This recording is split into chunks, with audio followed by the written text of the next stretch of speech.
Next topic, transversals. Here see, two lines are intersecting by another line T. LM are two lines and T here another line intersecting. That intersecting line is called transversal. Here line T intersect two lines L and M. Then T is transversal. We say T transversal. Here 8 angles are formed. 1, 2, 3, 4 and 5, 6, 7, 8. 8 angles are formed. But 4 are vertically opposite angles. Means 1, 3 and 2, 4 are vertically opposite. Next 6, 8 and 5, 7 are vertically opposite angles. Means 8 angles are formed when a transversal intersects two lines, and then 4 vertically opposite angles are formed. 8 angles will form, but 4 vertically opposite angles are formed. These vertically opposite angles are equal to each other. So 5 and 7 are having equal angles and 6 and 8 having same angles. So these vertically opposite angles are equal to each other.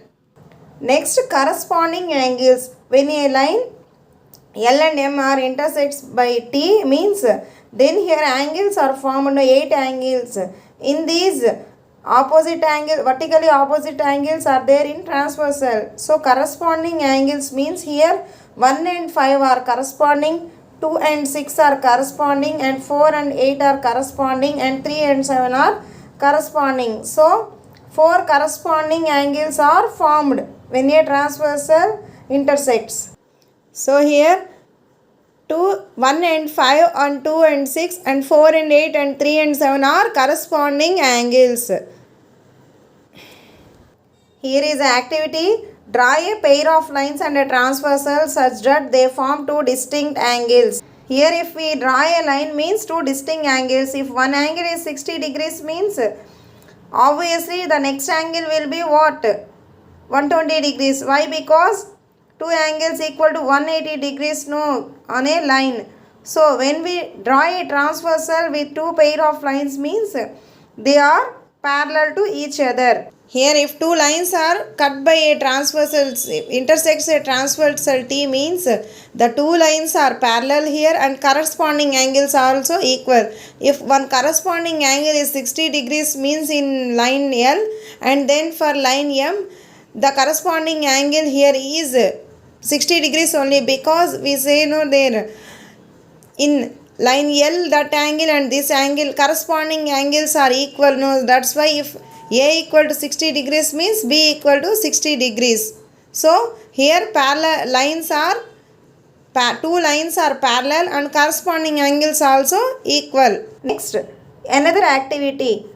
Activity 4 is same of before activity, and activity 5 is draw a transversal T to the lines L and M such one pair of corresponding angles is equal.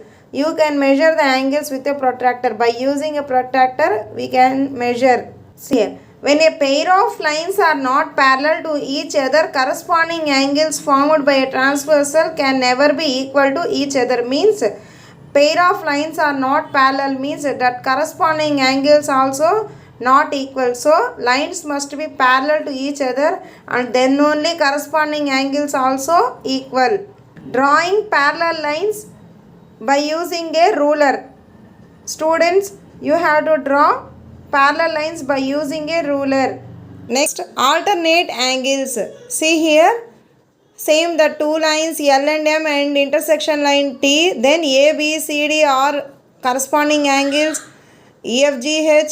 So 8 angles are formed here. Angle D is alternative angle of angle F. See, angle D is alternate angle of F and angle C is alternate angle of E, where B and D are opposite, vertically opposite angles, and then D is alternate angle of angle F and D is the corresponding angles of D and H are here corresponding angles. D is alternate angle of angle F.